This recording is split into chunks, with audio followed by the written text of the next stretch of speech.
So you might never hold one of these in your hands, but this is going to change the way that you see things.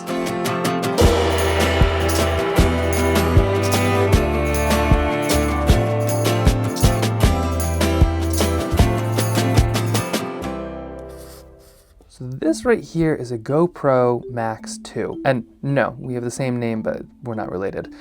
And what it is it captures 360 degrees with these two lenses right there. Now, this does matter even if you are not a filmmaker or care about any of this stuff, and I'll explain here in a second, but how it works is pretty cool. These two lenses capture everything. Now, a traditional lens, like, just a normal GoPro right here, this, when it's filming, captures, a field of view about like that. Everything in here is gonna be captured.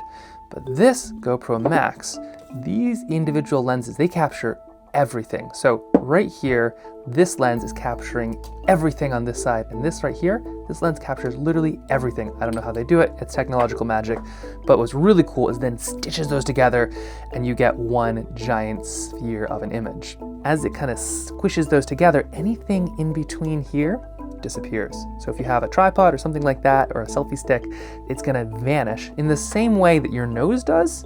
If you think about it, when you close one eye, you can see your nose with this eye. If you close the other eye, you can see your nose with this eye, but when you open both eyes, no nose. Kind of a crazy magic trick your brain plays on you when it stitches those together. This works the same way, and the result is a camera that basically just floats in the air when you see it through video. Pretty cool stuff. So what does content from something like this look like? Well, chances are you've already seen some.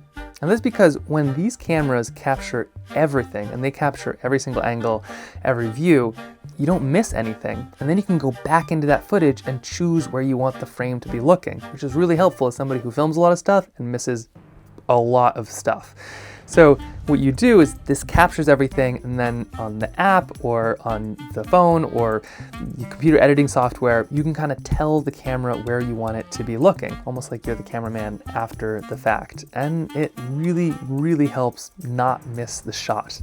And as somebody who's often trying to paint and film and look out for bears and moose at the same time, this is great because I can just kind of set it up and know that it will capture everything. It's really kind of like I'm just bringing you along and you kind of get to look where you want to see. And that's especially cool within something like this.